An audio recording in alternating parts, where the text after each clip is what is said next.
Greater Bengaluru ಚುನಾವಣೆಗೆ ಭರ್ಜರಿ ತಯಾರಿಯಾಗ್ತಾ ಇದೆ. 5 ನಗರ ಪಾಲಿಕೆಗಳಲ್ಲಿ 369 ವಾರ್ಡ್ 88.9 ಲಕ್ಷ ಮತದಾರರು. ವಾರ್ಡ್ ವಿಂಗಡಣೆಯಿಂದ ಮತದಾರರ ಸಂಖ್ಯೆಯಲ್ಲಿ ಅಸಮಾನತೆ ಕಂಡು ಬರ್ತಾ ಇದೆಯಾ? ಹಾಗಾದ್ರೆ ಕೆಲ ವಾರ್ಡ್ಗಳಲ್ಲಿ ಹೆಚ್ಚು, ಕೆಲ ವಾರ್ಡ್ನಲ್ಲಿ ಕಡಿಮೆ ಮತದಾರರು ಅಂತ ಹೇಳಿ ಆರೋಪ ಕೂಡ ಕೇಳಿ ಬರ್ತಾ ಇದೆ. ಪೂರ್ವ ಪಾಲಿಕೆಯ ಕೊತ್ತನೂರಿನಲ್ಲಿ ಕೇವಲ 10,926 ಮತದಾರರು. ಪಶ್ಚಿಮ ವಲಯದ ಆರ್ಆರ್ ನಗರ ವಾರ್ಡ್ನಲ್ಲಿ 49,530 ಮತದಾರರು. ಈಗ ಎಲೆಕ್ಷನ್ಗೆ ಭರ್ಜರಿ ಸಿದ್ಧತೆ ಒಂದ್ ಕಡೆ ನಡೀತಾ ಇದೆ. ಕೆಲವೊಂದು ಆರೋಪಗಳು ಕೂಡ ಕೇಳಿ ಬರ್ತಾ ಇದೆ. ವಾರ್ಡ್ ವಿಂಗಡಣೆಯಿಂದ ಮತದಾರರ ಸಂಖ್ಯೆಯಲ್ಲಿ ಅಸಮಾನತೆ ಏನಾದರೂ ಕಂಡು ಬರ್ತಾ ಇದೆಯಾ ಅನ್ನುವಂಥ ಪ್ರಶ್ನೆ ಕೂಡ ಒಂದು ಕಡೆ ಮೂಡ್ತಾ ಇದೆ. ಕೆಲ ವಾರ್ಡ್ಗಳಲ್ಲಿ ಹೆಚ್ಚು, ಕೆಲ ವಾರ್ಡ್ನಲ್ಲಿ ಕಡಿಮೆ ಮತದಾರರು ಕೂಡ ಇದ್ದಾರೆ.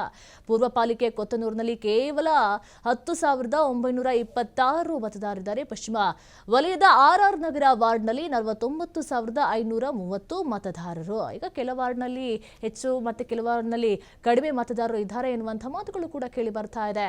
ಈಗ ನೋಡಿ, ಅಸಮಾನತೆ ಏನಾದರೂ ಇದೆಯಾ ಎನ್ನುವಂಥ ಪ್ರಶ್ನೆ